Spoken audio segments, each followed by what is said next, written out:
They say the human soul weighs 21 grams. So then how much of that is fueled by creativity? How much weight do the elements that comprise this creativity hold? This is the show that welcomes those questions, and luckily we have the guests to answer them here today. Welcome to 21 Grams.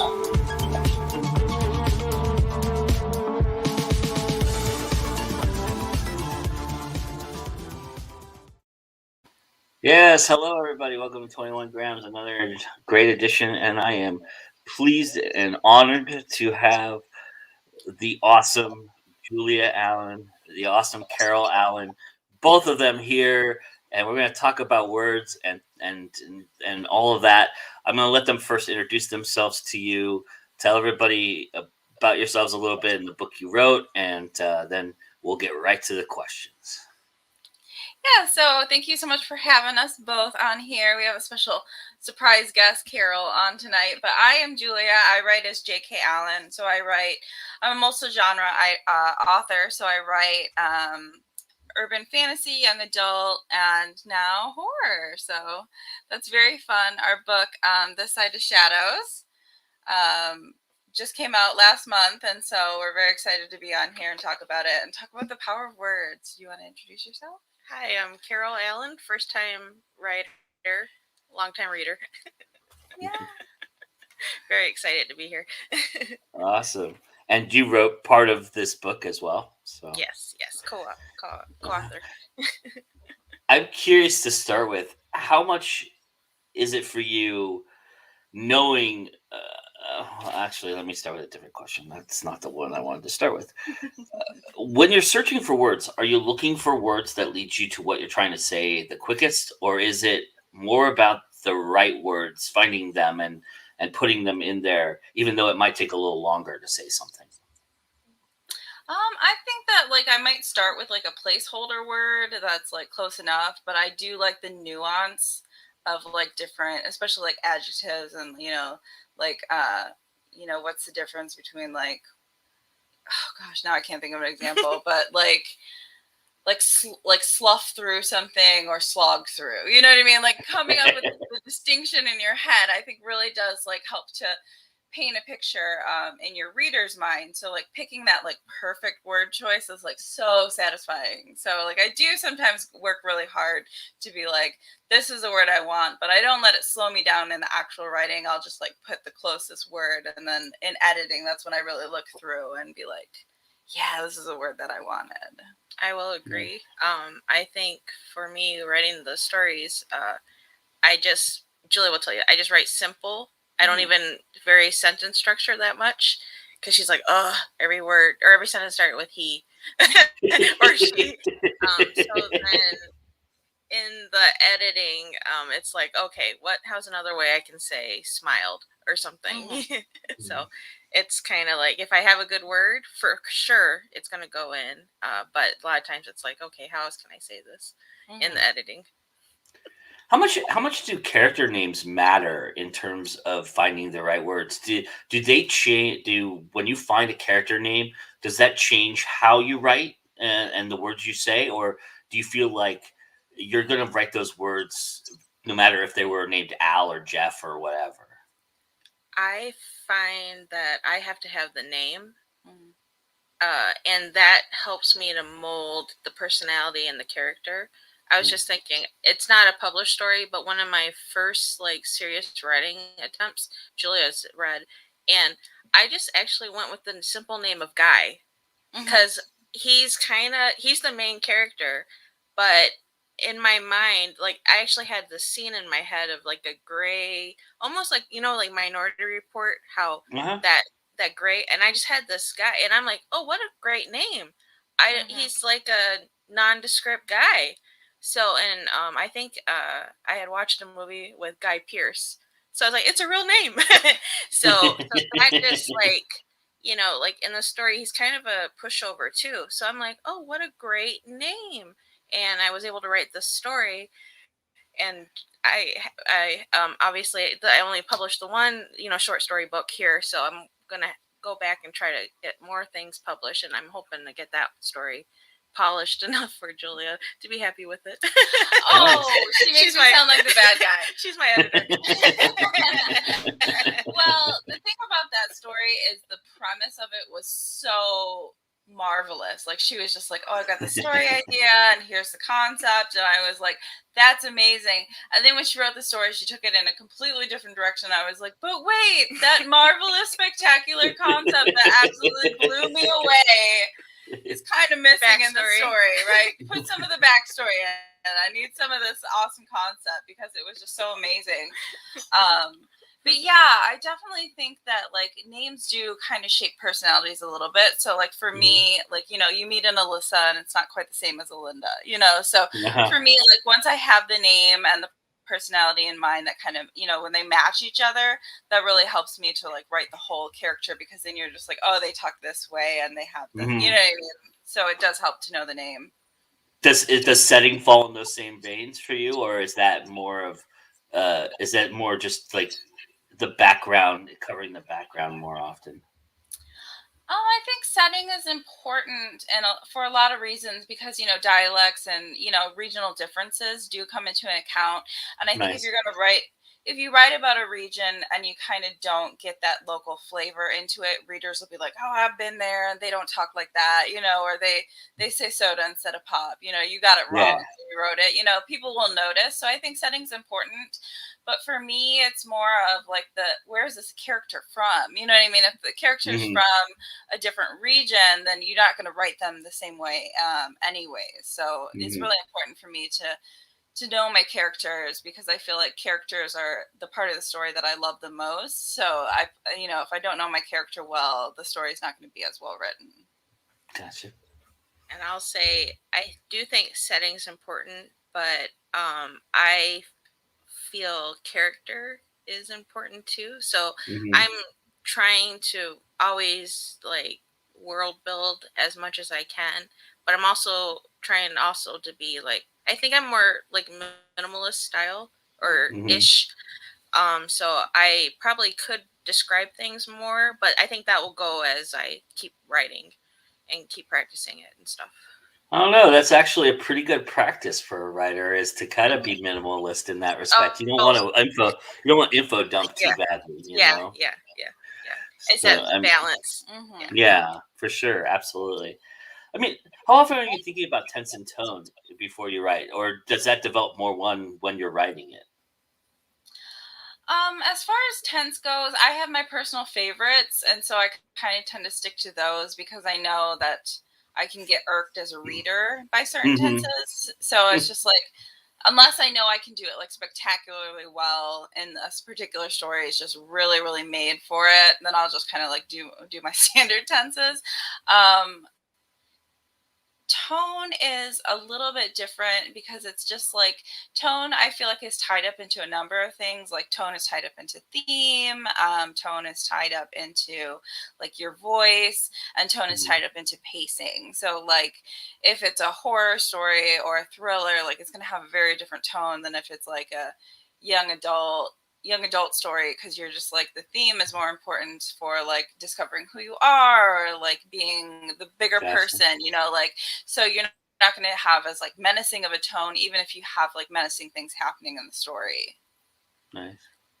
I was going to say, I think I basically wrote in past tense, but it's funny because when I write my notes, it's in present tense. So I have to make sure that I like transcribe it correctly. Tone, I was kind of laughing a little while ago when Julia was talking, because I was just thinking about when she was describing tone.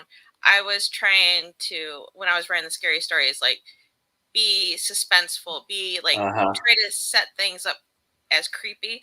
And it was so funny because I'm kind of jumpy, because I'm like I'm deep in a scene, like, you know, like, oh my gosh, is there going to be a monster around the corner or something? And then like I'll just like scare myself. Yeah, she would text me while she's writing and be like, oh, I just got scared by this thing, and like I creep myself out. It was That's an hilarious. awesome I was feeling, just like, yeah. you're writing for the book, aren't you? Yeah. Like, I can Yeah. totally tell. And then checking the mail when it's dark, and it's like, who's that? Is that somebody down the street? It's like, no. The mailbox, yeah. Yeah, it's a mailbox. Are words more powerful in the tone, or do you think that the tense matters more about wording? What has more effect for words, the tense or the tone? You think? I think definitely the tone, because for me, it's like everything is context. Like everything builds towards the mood of the story, So like the sentence structure and all that stuff that goes into tone, like whether it's like short choppy sentences or long, articulating things longly and slow and flowing, and I feel like all of that builds the tone, and so it's really like the whole, it's like a music, thing where it's like, the violins build up the suspense and then you add the drums, and, everything gets added in, and layering then it's like when you have the mood. Yeah. So that's what I feel like tone is like. So I do find that tone can be really like, is really like where a lot of the work is done. These are such great questions, Joe, by the way. Thank you. Yeah, then I was just thinking. Oh, I was just thinking, like, it's funny because it's like, what words do you want to add, but also it's like, what are you gonna conceal? Because you have to, like, you can't show everything. So, like, in one of my stories, I have like the character kind of afraid of the dark, because she recently lost her partner. So I do kind of like a jump cut, where it's like, she's like drinking a beer, and then maybe she wakes up where she wasn't, like she's in the living room sitting on a couch drinking a beer, then she wakes up in the bedroom. So it's like, like you sometimes not saying everything helps to build that suspense, or to be like, okay, what's going on? Is this person like an alcoholic, or like, does it lead to, is she an unreliable like narrator type thing, right? Or something going on, or something like that. So it's like you do have to pick your words carefully, but sometimes just having that empty space, and like scene break or whatever might be a good choice. Yeah, it can do it just as much as saying something. Nice. Anita says that she has to watch her tense in her flash fiction sometimes. Which is mid-story. Yeah, that's a problem for me sometimes too. Right. Well, because the story's happening in your mind in present tense, and if you're writing in past tense, it's very easy to be like, switch was to is, and then you're like, wait a minute, when you're reading it later, what am I doing here? Yeah. I'm curious, what elements of the story do you find are the trickiest to find words for? Oh, I'd say for me, setting probably is the hardest for me in general. Just thinking that too. Because I'm not a visual person, and so like for me, I don't necessarily, like, when the story comes to me, it's not all like visual, so I'm not seeing like the scope of the room and everything like that. So that's what I kind of go through in editing and be like, okay, like I need to add this in because it was missing in the first place, because I was focusing on the characters and the plot and dialogue and the word stuff. So I'd say for me, setting is the trickiest because I'm not necessarily like seeing what color paint's on the wall, and so I'm not getting the words that for all the descriptions and like the visual aspects of it. Yeah, I would agree. Setting, it's like we were saying earlier, like it's that balance of not writing too much about the world when you want to just get along with the action, and like maybe even like describing like character actions. For me personally, it might be a little bit like, okay, what am I going to say about this person and how they're holding themselves, and to I think like with us there for Julia's first book, The Angel Born, and I remember like helping, like I was one of her first readers, of course, and it's like, okay, let's try to do the five senses. Like, not only what do we see, what do we hear, but is there anything we can add about smell? Obviously not too much taste if they're not eating food and stuff, but the like trying to get all those layers. So I think I tried to do as much as I could with the 5 senses in the short stories, but obviously they're short. Although I'll say 2 of my stories were more than 10,000 words. Right, that right. was 2 of them are surprising. kind of longer short stories, not so short stories. Yeah, that was like, oops, did I do that? But she likes my first book kind of better than some of my other ones because I maybe didn't do as much of that in the other books. Because when you're publishing, short. you're on a deadline, and so it's just like you had like a year and a half with the first one.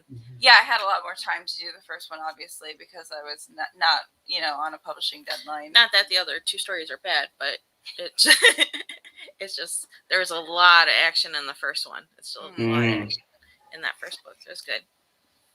I'm curious how much you you all use slang and gibberish or curse words, and should they be part of the conversation when we're talking about creating wordplay? Yeah, I mean, it all comes down to like personalization of the characters and characterization in general. Like, I know with Young A, there's a big debate about like, you make a PG-13, like only one really bad swear word and not too many of the other ones. But you also like, you don't want to like bombard people with like swear words, but you also want to be realistic. Like people swear in real life, and like it's not as taboo, I think as it once was, obviously. So it is pretty commonplace for someone to throw a swear word in here or there, and it emphasizes what's happening in the action, and I think that if you want to be genuine and you really want to like build a 3-dimensional character, then you're gonna use things like slang. You're gonna use like their actual language. Yeah, so I do think that there is a place for it, and that it is something that each author should make their own decision about, like how much swearing or whatever they want to do, because like it can get to the point where it is excessive for some people, but I think that it shouldn't be shunned, for sure. I think genre appropriate. Yeah, if you're writing middle grade, probably not. 13. Sure, I mean, especially with the curse words, but right. But you were saying, Julia, with like territoriality and creating the setting, slang becomes an important part of that authenticity, right? With the soda versus pop, an idea like that, right? So right. Yeah, I mean, I say soda, and being in Michigan, everyone's like, "Where are you from?" And I'm like, "Not here, not here. Well, here, but not didn't here." Grow up here. So it's just like it's one of those things that makes you stand out or makes you unique as a character in a certain region. Or like I said, somebody who's like from that region reading it will be like, "That's not how we say it." Like there was the book How the Crawdads Sing or something. It's from Louisiana, and I was on a show with a fellow author from that region. She's like, "No, I didn't read it because we don't say crawdads." I mean, it didn't feel like my part of the world. So I think things like that are really important because like it'll ring with authenticity, or it'll turn the reader off. Yeah, and then I was just thinking, there is like, we're obviously in the Midwest, and I think there is something to like, being, like no accent or something like that too, because I think that might be more how I like start, and then like I have the story set in Michigan, so there's there's that, it's a Midwestern sensibility type thing, but obviously, but if I was writing from the point of view of someone from a different part of the country or a different country, obviously we try to be authentic. And then I was going to say our stories, because they're in the scary story horror genre, there's a couple curse words, a little bit of blood, we kept it like rated R anyways, but I try not to be too gory because not everybody's cup of tea, but there is some murdering monsters. Everybody be forewarned. Yes. Along the lines of dialect and personality and regional, how much do you feel like knowing another language? Do you feel like that helps your wordplay at all, or do you think it makes it harder to find the right words sometimes? Sometimes it can be harder because there's the context behind phrases too. So like knowing like how to say some stuff in Korean, I'm just like, oh, it doesn't translate the same because, you know, you'll just be like, oh, it just means this in the literal translation, but there's, you know, the context and the feelings and all the emotions that come behind that. And so the nice thing is like, you know, with writing Half Blood Alliance, which is, you know, an earlier book, the characters have Korean. So I get to use some of the Korean language and I get to explain some of the context of stuff, which was really nice because then it's just like, oh, like, you know, it's like a way for me to like explain both parts of my thinking now that I know both languages. You know, it's just like, you know, the cultural context behind it I get to add into the story, and I feel like it adds to the story as well. Nice. I was just gonna say, like, a lot of sentence structures can be like similar, so it's not, you know, too different. It's just a different way of saying the same word. So, well, Korean structure is different, but well, yeah. Does it help when your character is Korean though that you know that language, because then you can use certain words? Well, yeah, because like yeah. So there's one character that I write that I try to like write with some Spanish in it, but I just like don't know enough Spanish to really like to give it that flavor, because like writing in different languages I think is like adding spices to a recipe, you know. So you're saying this character is like this particular descent or lineage or heritage, and so like the more you know, obviously the better you can write it. And so you know, obviously familia, abuela, you know, like the basic words like I know and was able to write about, but like I really wish like I could have like just, I was a little better at remembering Spanish, you know, I could have put that little bit more oomph into it, but that also could be someone else's experience, because like you're talking about, you know, Korean. Well, I'm, as an older person trying to learn Korean, so it's like, sure, I know how to say grandma, grandpa, or whatever in Korean, but I may not know how to say like a full sentence. Right. So I think, you know, that just shows maybe in a more quote unquote Americanized person. Yeah, they could be second generation. And, you know, like, I mean, we're mixed race, so we had a white father, an Asian mom, but they try to raise us as quote unquote Americans. So, you know, it could be, you know, someone else's experience too, that maybe they don't know the, you know, as native much Spanish as native language. Yeah. You know, because we have family members that are also have Hispanic, and they don't know Spanish maybe as well as a native speaker. So as well as yeah, just high school Spanish. So, you know, that could be, you know, and it's, you know, there's so many different experiences out there. You know, not even just talking Americans. You know, the whole world.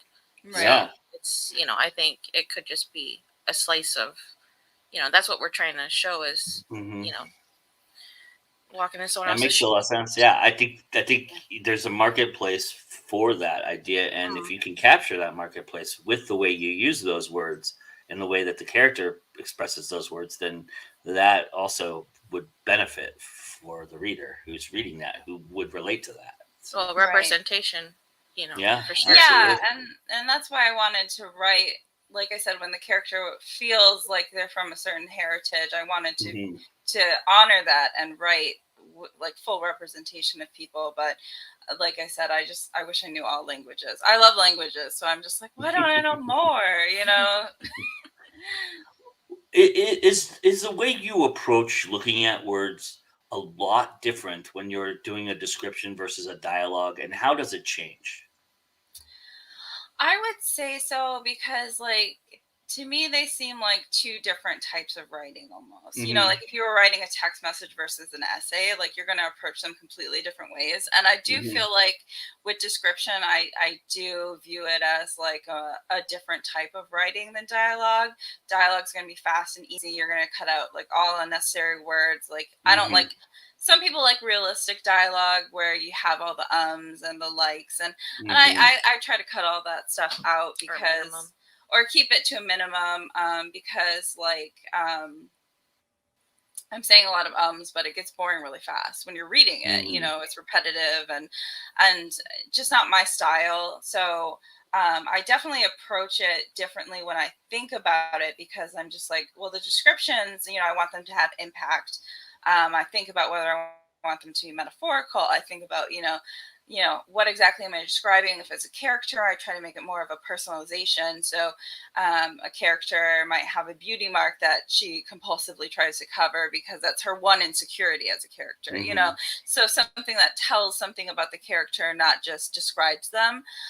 So I try to have a lot more impact with my description, maybe because it isn't as plentiful, in my story style, writing style. So like I said, it's like kind of like, how would you write an essay versus how would you write a text? Like it's going to be, it's different for me. Yeah.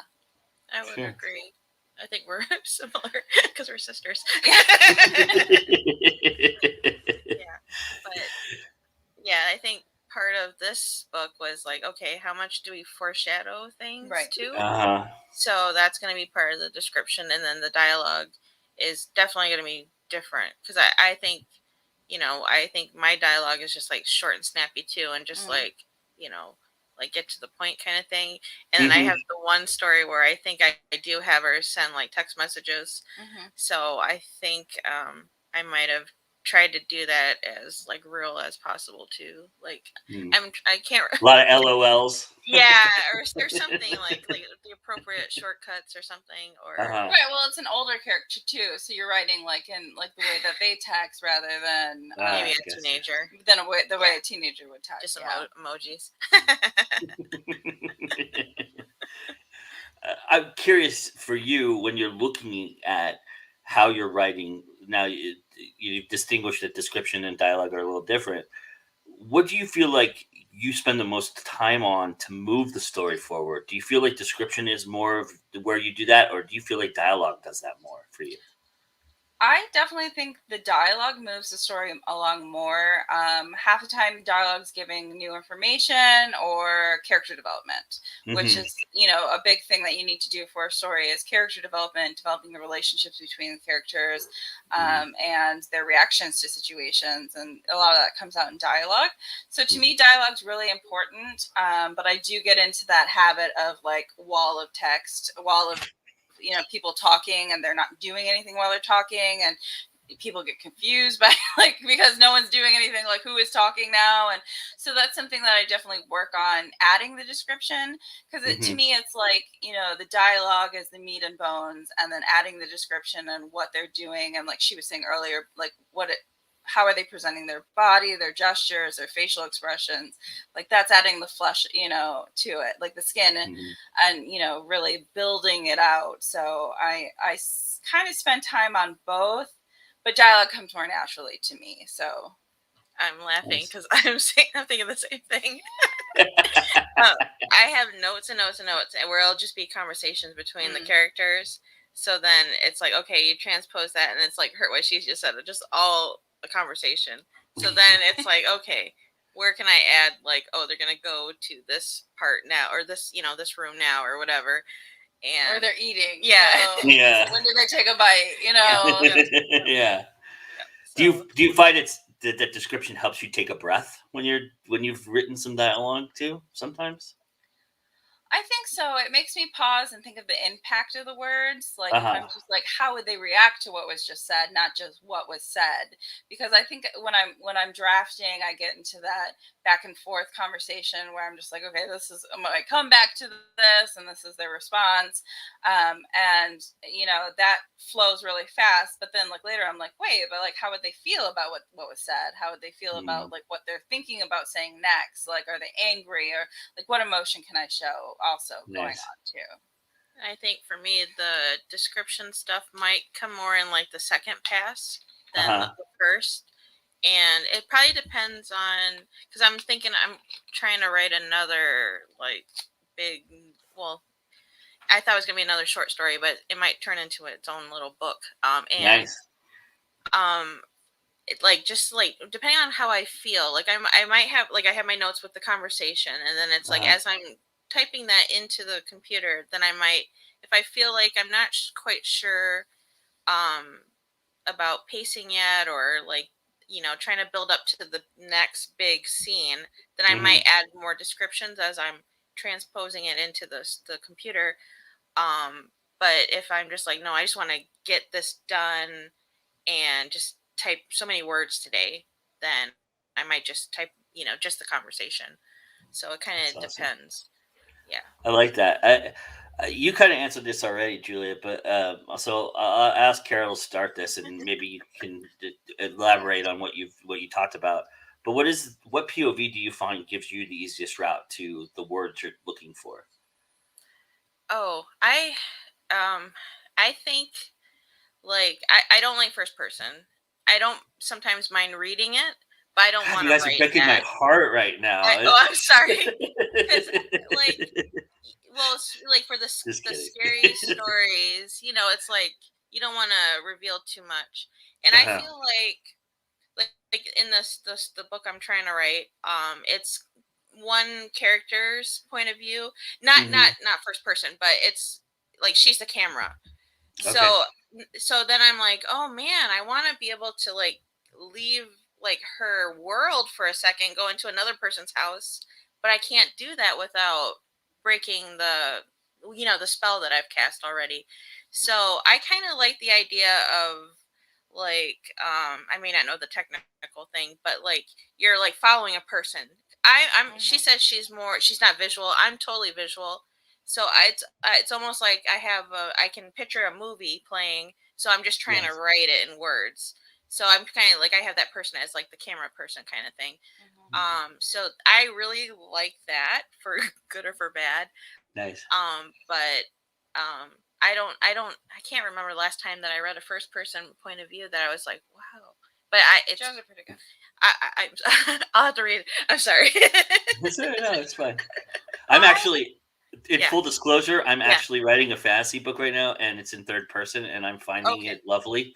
Yeah. So, Yeah, I think it depends on the genre, and I think it depends on the story because, like, Mhm. I write in third person a lot, and because I like to have different character point of views, and I find first person different character point of views is really hard to execute to where you're just like, oh, I know who's who without getting confused with the eye.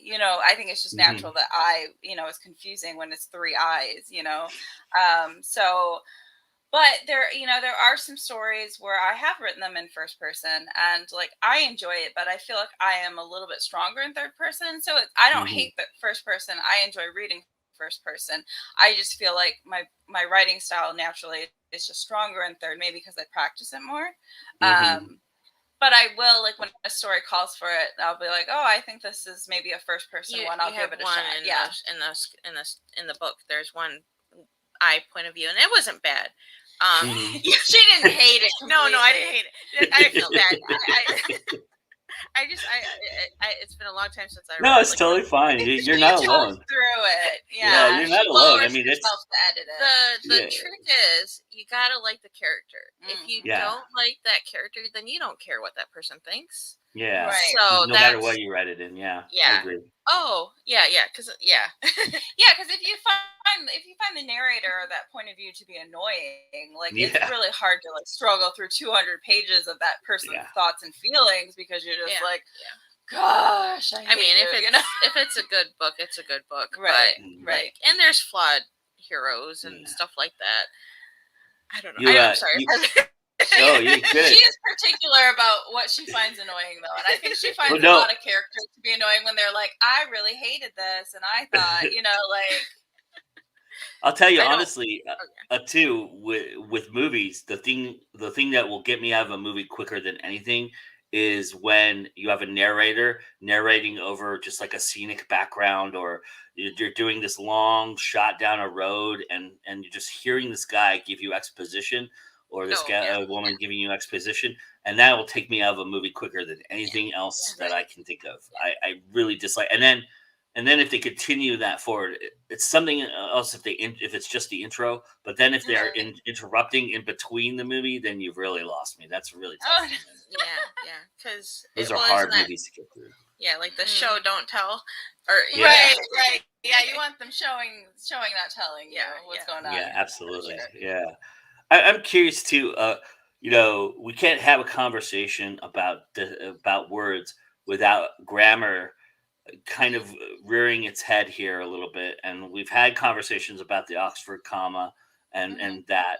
And I'm kind of curious though, from the perspective of punctuation, how much does punctuation matter for the words, or is it the words that affect the punctuation more?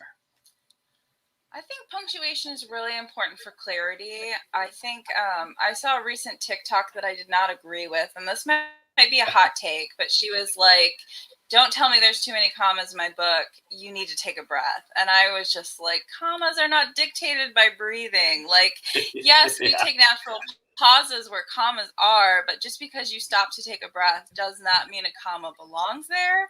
Like, so because that's how you get like the Shatner comma, where it's just like, well, I think, but and it's just like those commas don't all need to be there. Or the Christopher Walken voice, right? Yeah. Well, Right, and that can happen with ellipses too. I don't mean to pick on people who love, because I love commas. I'll definitely make sure all the right commas are there. But yeah, like I've told people, like, yeah, you don't need this comma. Like, yeah, there's a natural pause when you're reading, but that's because it's a long clause, not because the clause is broken up by punctuation. So to me, punctuation is really important for clarity, and I think that's kind of why I'm a little bit of stickler on it. Also because she made fun of my spelling in my first fairy tale I wrote. It was, and then I was like, wow, this stuff is really important if you don't want to get, made fun of. So yeah. I know I told that story a million times. Shame's a good teacher. Shame by the teacher. Yeah, I was so proud of it. She's like, beautiful. What is beautiful? Because I sounded it out. I was like 4. But I'll let you answer what you think about punctuation. Well, I am a rule follower. I try to. So I feel like, obviously there's rules. Maybe dialogue could be, like come on instead of come on, stuff like that. So you can like, but obviously you want to have the proper commas. But I will say she's my editor, so I'm not always 100% on it. So she's going to hopefully catch all my mistakes. Nice. Yeah. Right, and I think there is like she will. She's good at what she does. Yeah. I think there is stylistic nuance too, like to certain punctuation choices, like whether you're going to use a semicolon or a period or whatever. So I think there is like style to work with, but as a general rule, I feel like punctuation is for a reason. But I will say, like, if the story is good enough, I don't pay attention to I just read the words. Like, like in rereading, like our stories once the book came out, like, I didn't pay attention to if a comma was missing or if there was an extra or whatever. Which is bad because I asked her to prove. I did before it was checked before it was book, I tried. I had been through it like 10 times at least, and my eyes were going bleary, and I was like, I can't find any more typos. That was before that step, but I was nice. I agree with you. Yeah, I think it's I'm sorry. Go ahead. I was just gonna say that like if the story is good, if it's riveting, who cares? Who cares? Yeah, it's kind of like to use a sports analogy. It's kind of like having a referee in a sporting event. If you don't notice they're there, then it's a good sporting event. You're into the sporting event. But then the moment that they interject themselves or they become part of the event itself, it changes the way you look at it a little bit, right? For sure. Yeah. All right, you guys ready to do some rapid fire? Yeah. All right.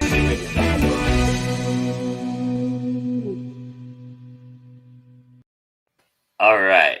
What is your favorite word? I'll say dictionary. I just remember that being the first big word I could spell. Nice. Maybe superfluous? Nice. That's a good one. Yeah.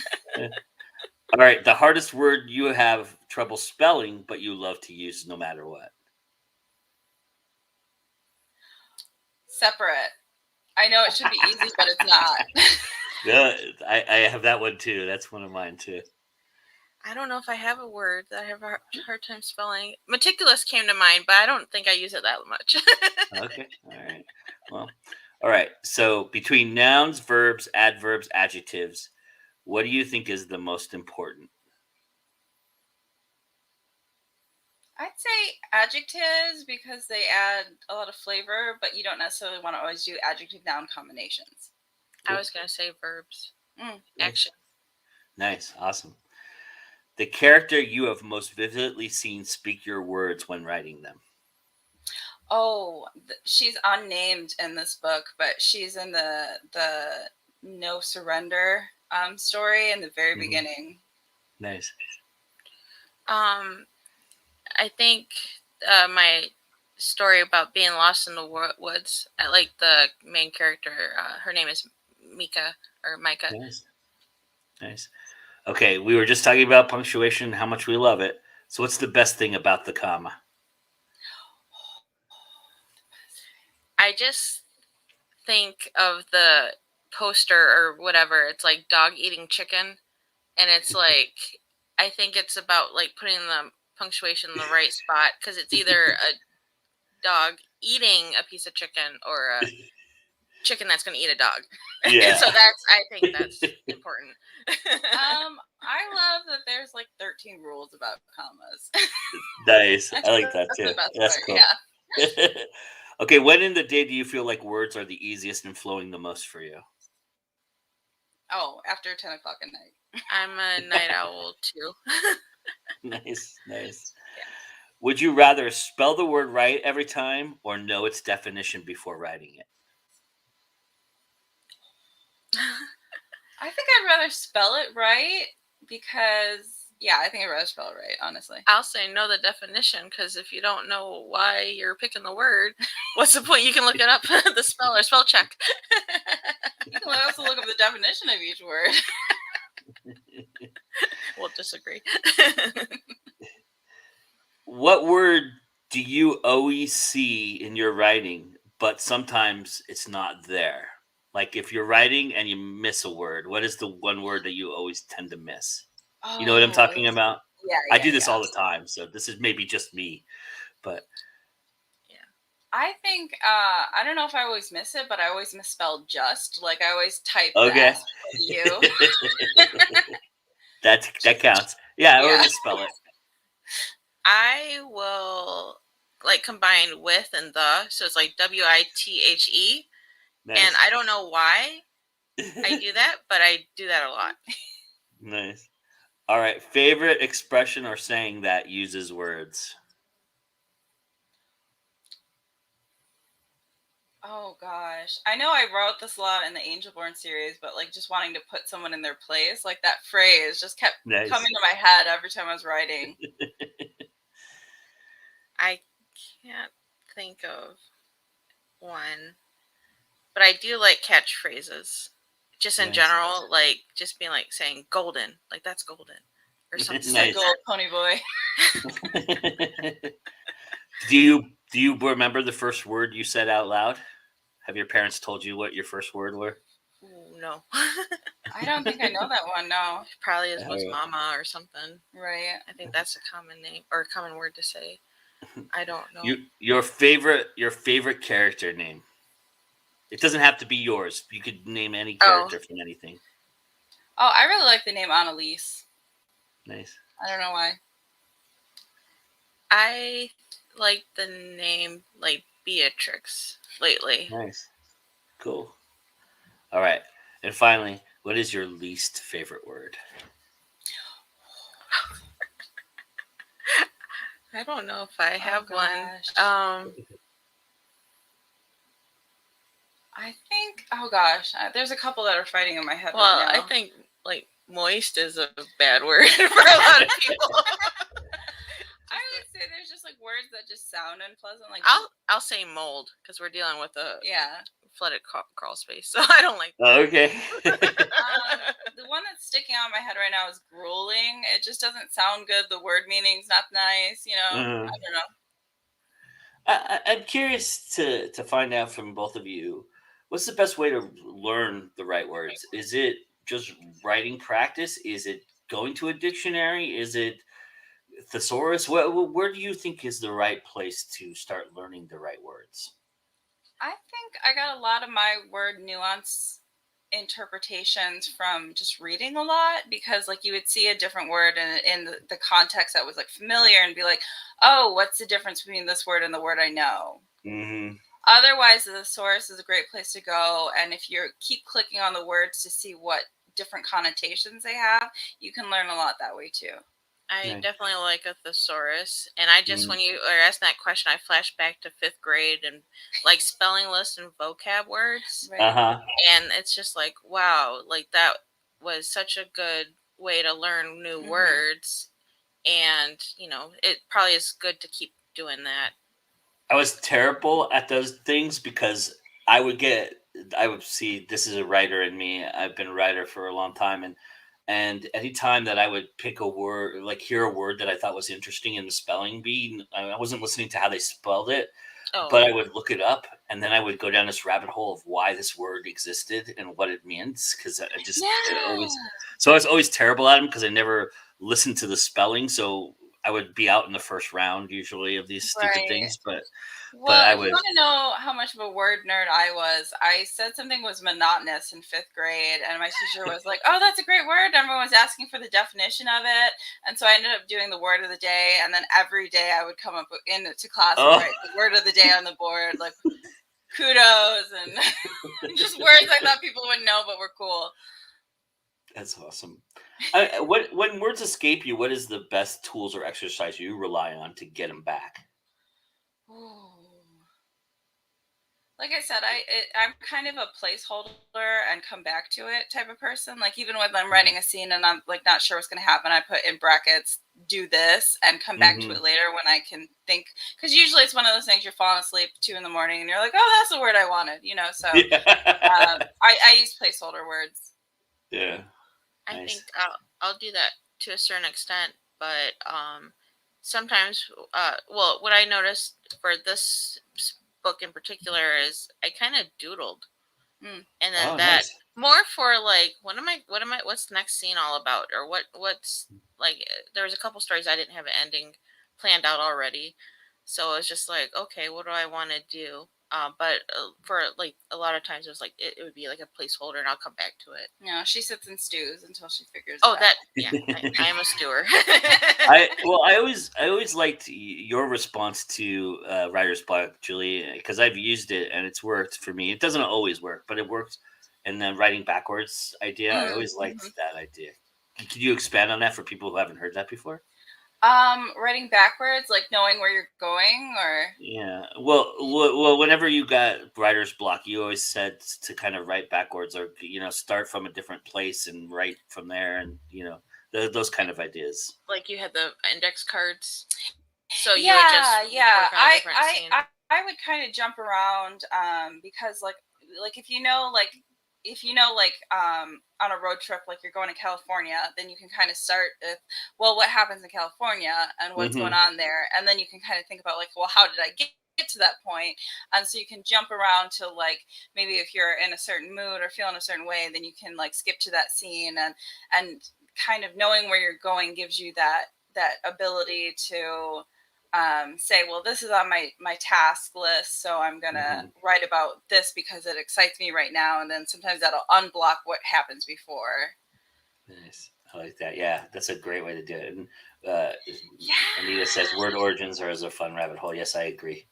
so fun. And oh yeah, just researching rabbit holes, like researching is just you fall into a rabbit hole, period. But yeah, researching words and like where phrases came from and stuff is so fascinating sometimes.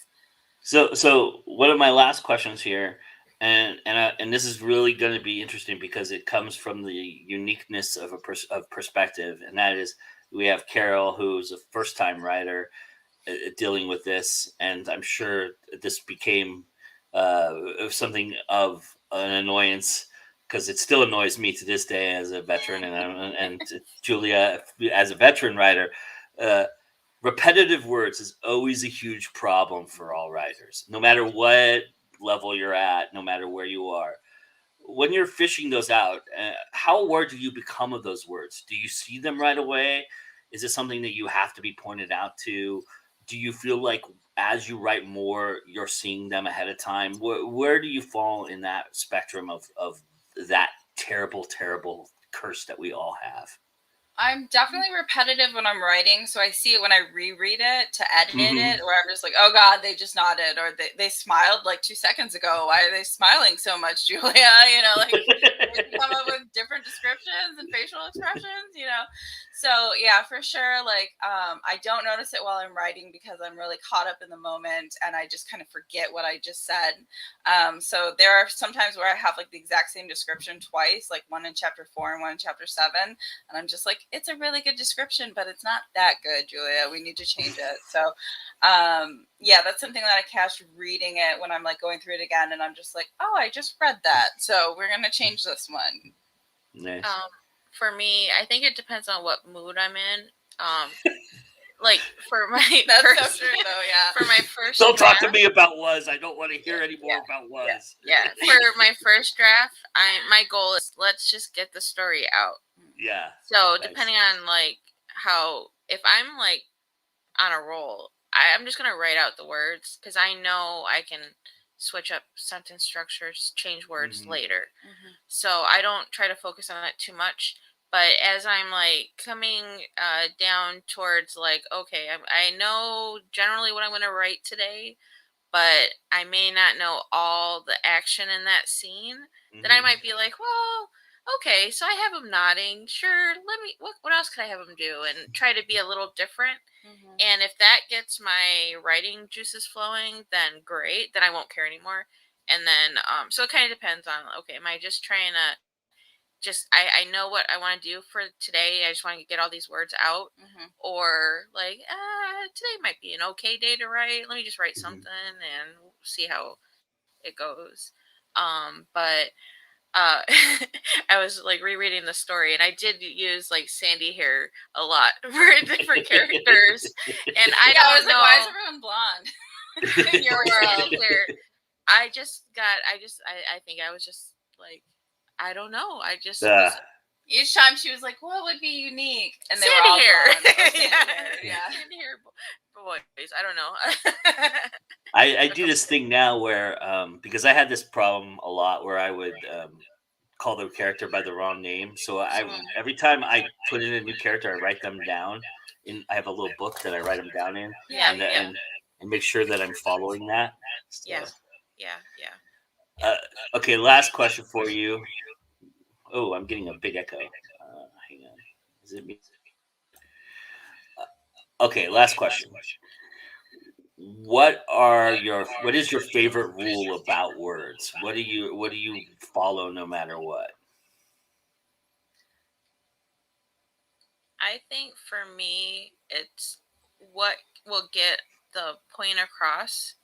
So sometimes I'll just, especially like first draft, it's okay if it's simple. Because then if I want to elaborate more, if I want to make it a more, longer sentence or more whatever, I can always do that. But it's like, what's important to get to the next thing, and I try to like try to make it as powerful of a story depending on what the story is. There's a couple stories in our short story book where it's just like, okay, it's a short one, maybe someone dies, whatever, maybe there's a killer. And then there's one story where I was like, you know what, this might be a little bit more like, maybe it's a depression story. So it's like the monster could be depression, but there's a real monster too, so like whatever. So it's like, it kind of is like, however I want to, if I want to have a deeper meaning, I'll try and layer that in as much as I can. But I don't want to make it too frou-frou without, you want to be heavy-handed. Yeah. Just wanted to make it a good story overall. That makes sense. So are we asking for like writing rules then, or rules about totally words? up to you. Maybe because like maybe a hard fast rule for yourself. what I immediately thought of was like appositives and the Oxford comma. Like I really love my Oxford comma because it differentiates it between the appositive comma. So if you're saying like my friend, comma, Jenny, then you mean Jenny is the same as your friend. Whereas, sometimes in the Oxford comma, when you're missing it, then you're saying those two things in the list are the same as the first thing. So that's my really picky technical answer is I love, Nice. my Oxford comma. That's totally fine. So tell everybody about this incredible endeavor that the two of you went on, and a little bit about it, and then tell everybody where they can find out, where they can get it, and more of that information. Basically, tell everybody where they can find you as well. Sure. So it's This Side of Shadows by J.K. Allen and Carol Allen. And, it's hard to see in our computer, but it is a book that we wrote from prompts for their short stories. Some are not so short stories, and they're horror mainly. But I had written some horror short stories, and Carol was like, "Oh, you should put it in a book," and I was like, "I don't have nearly enough for a book," and so she was coming up with these different prompts, and she would have ideas for these prompts. So I was like, "You should write them too," and so we ended up kind of writing alongside of each other and along with each other on these prompts, and then it was like, well, we should put them in the book together, and then it was like, so it's really cool because you could see the different styles, but there's connections, but they're very different stylistically, and obviously we're different writers, even though we had a lot of the same answers tonight. But yeah, you can get it on Amazon. You can get it anywhere you can buy a book. You can also get it on my website, hijinkswriter.com. If you'd like a personalized copy, we can always sign it and mail it out to you. You can order that by contacting me or going on my website. You can find me at hijinkswriter.com, hijinkswriter on most social media, except for on TikTok. I am Ginny and Tonic, and that's JINNY and Tonic. And then Carol is not on social media though, so if you want to get a hold of Carol, you kind of have to go through me first. My editor and publicist and manager. Yeah, I'm her manager. So but yeah, you can get it on my website, Amazon, everywhere you can find a book. So yeah. And that'll change when Carol releases her first book. So yeah, we'll get you out there. She's on her own, but Yeah, until then, you go through me first. Nice. Well, I really, I just enjoyed the hell out of this conversation. Thank you so much for taking the time to answer all my questions about words and being such a lovers of words. I really appreciate it. And like I said, I can't wait to read this book. I'm real excited about it. It's getting closer and closer for me. So on my to be read list. So I'm real excited about that. Cool. And nothing but success for the both of you. And Thank you. And of course, you'll see Julia again, always out here on our channel, and I'm really happy about all that. And this is Goindienow. If everybody doesn't know, you're here. Welcome. Congratulations. Smash the like button, comment, subscribe, do all those wonderful things. And just one little programming note for next week's 21 Grams, which is going to be with the awesome Nikki Nelson Hicks. We're going to be talking about a cult, but we're going to be doing that as a taped show. So it will not be live because I have a commitment to make on that Monday night. But it will air at the very same time that it always airs at, but it just will be, you won't be able to interact with us, or there'll be no interaction. So if you're out there watching and you're wondering why I'm not responding to your comment, that's why. It's just playing. I don't have any, I'm not actually reading them as it's going on, but that's okay. We'll see you very soon with that. And remember that it's always time to go Goindienow. Thanks, everybody, and good night.